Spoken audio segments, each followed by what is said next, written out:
What's going on, everyone? Welcome back to the channel for another daily picks video. Looking at my picks from yesterday, we've got a win with the Heat winning by 10. I had them -7. Unfortunately, the Timberwolves took a rather large loss. We had them +6.5, and then the Pelicans stunned the Suns last night. I had the Suns -9.5. So unfortunately, we went 1-2 in our picks, but I also gave a slight lean towards Timberwolves Grizzlies under. The line was set at 241, and there were only 220 points total. So if you did take that hit, and you went 2-2 on the night. Looking at today's picks, the first game of the night is going to be the Nets at the Celtics. The line is set at 3.5 with an over-under of 226. Game 2 is going to be the 76ers at the Raptors, with Philly being favored by 2 points and the over-under set at 216.5 points. And Game 3 is the Bulls at the Bucks, with the Bucks favored by 10 and the over-under being set at 225. Taking a look at today's injury report, it looks like Robert Williams is out for the Celtics, and Joe Harris and Ben Simmons have been out for the Nets. All three of those players have been out for an extended amount of time, so there's no surprise there. For the 76ers, looks like Matisse Thybulle is out and Charles Bassey is out. Thybulle being out is new, which is interesting, so we'll have to keep an eye on that. And then Gary Trent Jr. is probable for the Raptors, and Scotty Barnes is doubtful as he did not play in the last game. So that'll be interesting to keep an eye on in that game in terms of injuries. And then for the Bulls, Lonzo Ball and Matt Thomas have been out. Both of them have been out for a handful of games now. Lonzo Ball the majority of the season. And then the Bucks, George Hill is out, and it looks like Bobby Portis and Jordan Worrell will be playing.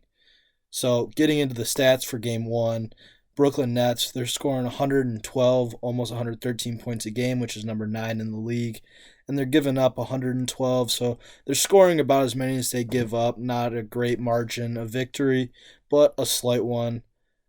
Shooting-wise, their three-point percentage is at just a tick above 36%, which is number 10 in the league, and they shoot about 54% from the field, from the two-point field, which is number 14 in the league.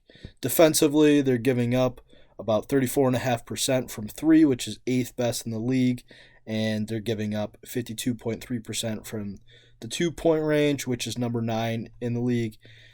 They're not the best in the league in anything, but they're not nearly the worst in the league in anything. They're kind of right in that fringe of being top 10 in just about every category.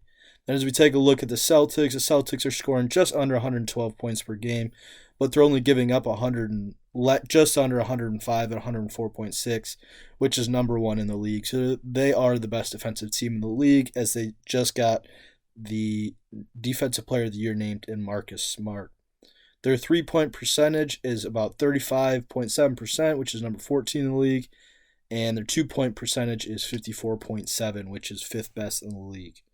Defensively, their three-point percentage allowed is 34%, which is number 3 in the league, and their opponent two-point percentage is just under 50%, which is number 1 in the league.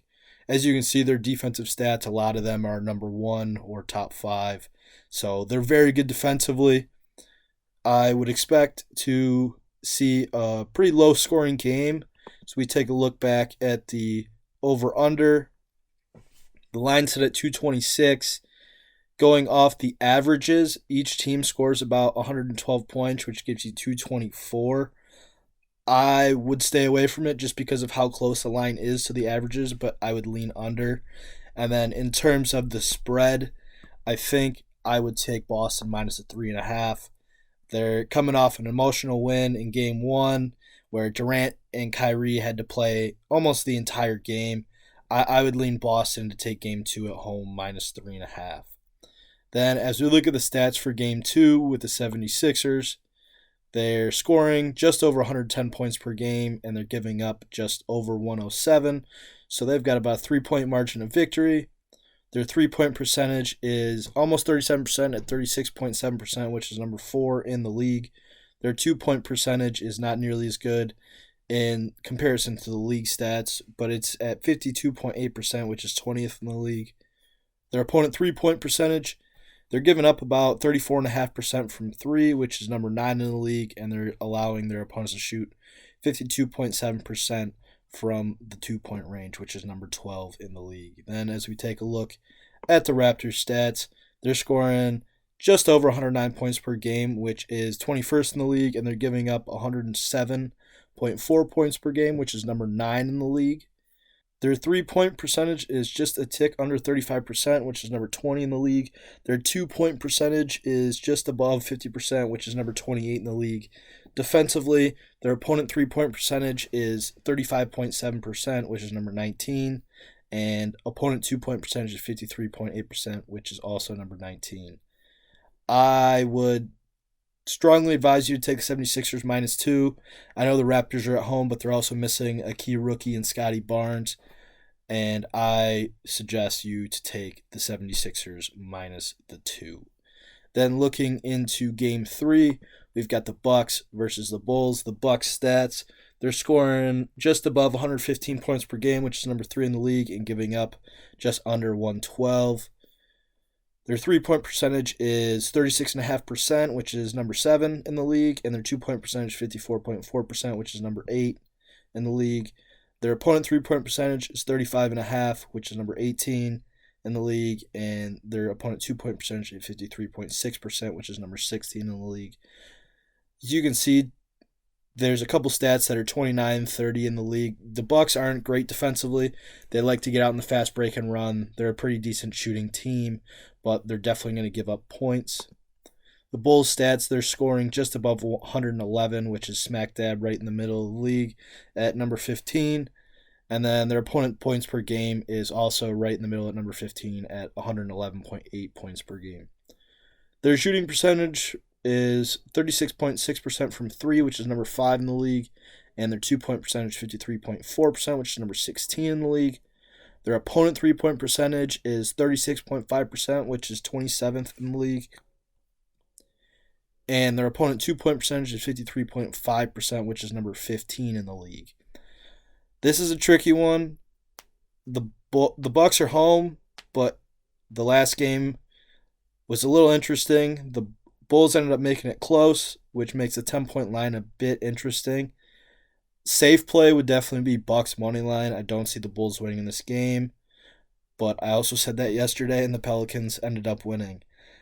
Personally, I would take Bucks money line. Maybe you mess with the spreads and you take Bucks -2.5 or 3.5 just to be safe. If you're feeling ballsy, then definitely go ahead and take the Bucks -10. But I think the safe play would be Bucks money line, and if you're gonna mess with the spread, I personally would lean more towards Bulls +10 because I think the game ends up being a 6, 7, 8-point game, somewhere around there. So just to recap, you can see at the bottom of the screen, it's been kind of going by throughout the entire video. We are going to take the Celtics -3.5, the 76ers -2, and Bucks money line. Thank you guys for watching. Good luck with your bets, and I'll see you guys in tomorrow's video.